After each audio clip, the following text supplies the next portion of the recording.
Hello participants and everyone at CITC. We are back with another Instructable, a good one that can get you outside, something that's been done for thousands of years, and that is tapping the sweet sap of the birch tree.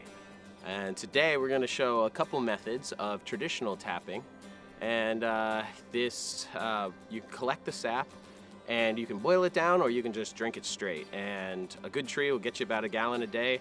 And you typically want to do it right before the buds start happening, right at about 4 or 5 days of 40-50 degrees, and that's when they start pouring. And we check this one and it is good to go. So we are going to do the demonstration and hopefully get people inspired to go out and try this on their own. One method is the simple tap method, and with that we'll be using just a straight section of this dead cottonwood, and we'll core it out. We'll cut off a little tap size piece, we'll groove it to hang the bucket on, and we will core it out so the liquid can pour through.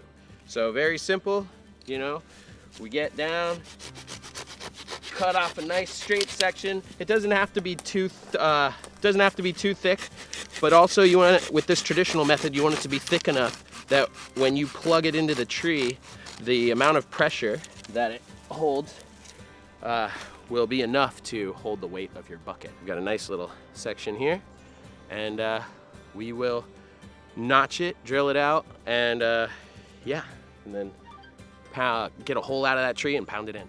Cool. So first thing I'm gonna do is get this drill bit right in the middle of it. I'm gonna go real slow because you don't want to drill your hand. Another safe way to do this, safer, is to just kind of brace it against a piece of wood and slowly go in as straight as you can. Let stuff come out, go back in.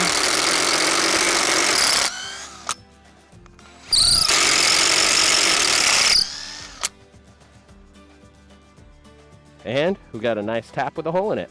Try to get all the stuff out by pushing air through it. It's just a little bit of dust and stuff. Totally edible. Cottonwood's a great material to do this with, especially dead cottonwood, because when you plug it up, it soaks up some of that moisture and swells up and really seals into the hole that you make.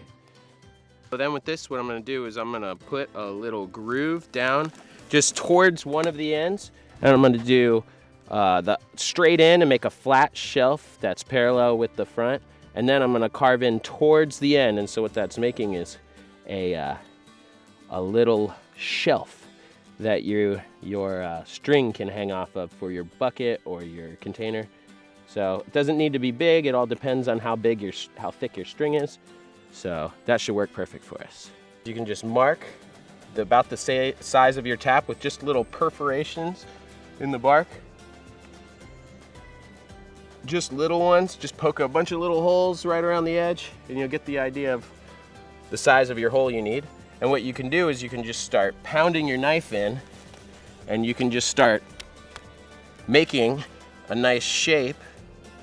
Another way to go about it is, if you have that same drill, you can drill a few holes in a big old circle, all within that thickness or the diameter of your tooth. And you can clean it out with your knife some more. You can just when you get inside, you can just kind of twist with your knife and clear out a lot of the junk. And so then, once we've got that, as you can see, the sap's starting to come out a little bit. And then you can see if your plug fits. And if your plug doesn't fit, then you can also shave down your plug a little bit. Get it so that it gets right in and fits to the contours of what you just carved out. There we go. So now it's starting to go in. So we'll get a little tapper.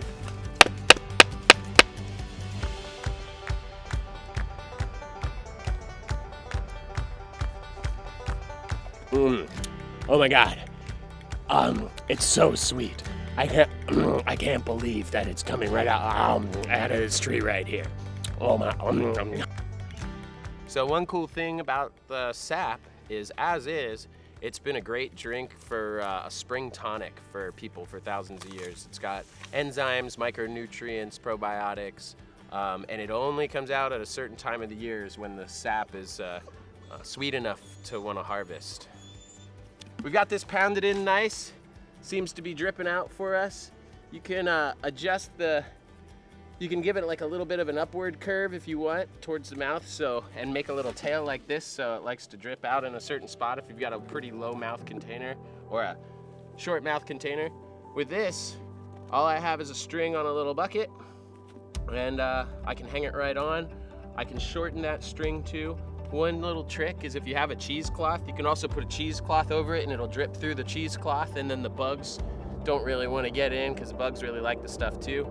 Another one is if it's raining a lot, you can get a lid that covers over the tap and everything, or you can put a little awning over it.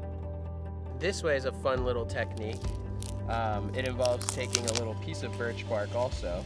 And this might actually be good enough for what we want. So what we're gonna do, we're gonna run right down it. Looking nice. Just kind of straighten up the sides. And then I'm gonna make this end, I'm gonna cut it flush where it was curling. What I'm gonna do is I'm gonna put a second tap right here next to this, and I'm gonna just do it with the little birch bark shim. So with that, we can just start carving right in and making the entrance hole or the exit hole for the sap. So we'll need one hole to, for just the same as we made for our tap. And then we're gonna need a little slit underneath it to slide this in. And I'm just gonna go in a little bit, or you can use your drill. And then right underneath it, make yourself a nice little indent for you to slide your bark into.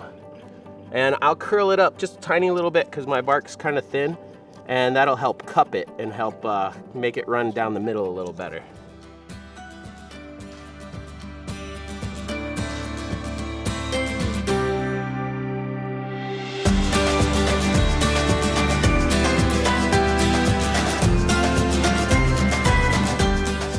Have 2 running taps and some nice dripping sap.